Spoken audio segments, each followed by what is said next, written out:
Good afternoon, everybody. Welcome back to RHD Outdoors and to this tutorial on how I keep fiddler crabs alive for extended periods of time. I basically just use one of these big old plastic tubs. Just about any tub will work. Concrete mixing tubs that you can buy at Home Depot, those would probably be really good. This particular batch of fiddler crabs, you can see they're very lively, they're very happy,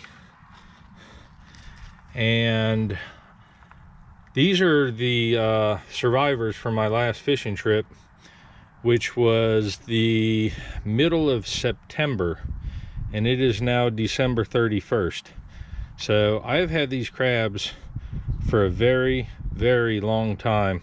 So I'm going to share with you my secret of how I keep fiddler crabs alive in a little container like this. What I do is I pretty much keep them out in the elements. So if it's hot, they're hot. If it's cold, they're cold. I keep them in a little covered side patio that's attached to the house, and I keep them inside for the main reason is if you have raccoons or possums that come by and they find these outside, they'll eat every single one of them. So you don't want to leave it outside in the elements where the storks and the raccoons and the possums can eat them up. And also, if cats find them, cats will play with them too. They'll drag them out of there and beat them up and stuff. So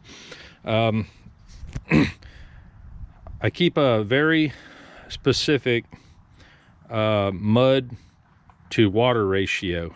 Now, I've tried sand to where I've had like a little beach and then I had water, and that didn't work. They all died. I tried mud that I had dug up from the area that I caught the crabs. That didn't work. They all died. So I was pretty much at a loss for trying to figure out how to keep them alive for long periods of time. But it was actually my mother, who is a big sheephead fisherman and two-time Keesler AFB sheephead tournament winner.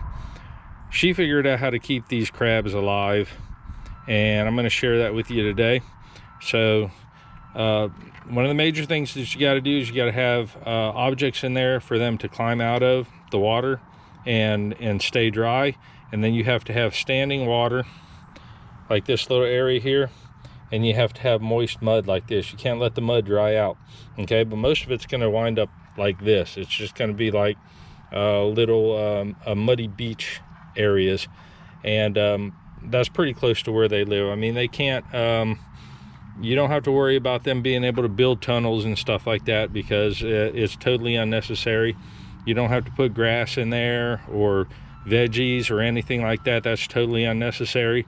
And you do not have to feed them like shrimp or fish food or fish pellets or anything like that. And then I'll tell you why here in a second. The magic ingredient is the mud. Okay, it's not just any mud, and I'll show you exactly what I mean. All right, guys, here we are. And when I tell you this, y'all are probably gonna laugh, but I know some of you have probably got these in your yard, or you know a field nearby where you see these all the time. But the magic mud that I use to keep these fiddler crabs alive for months and months on end is this land crawfish tower mud. Okay, so basically what you do is you come out here and you collect these little towers that the little crawfish build, and there's very little organic matter in it, or grass and twigs and stuff like that, but it's really rich in nutrients. So as long as they have this mud, they do not have to be fed. They will eat that mud and survive for months and months at a time.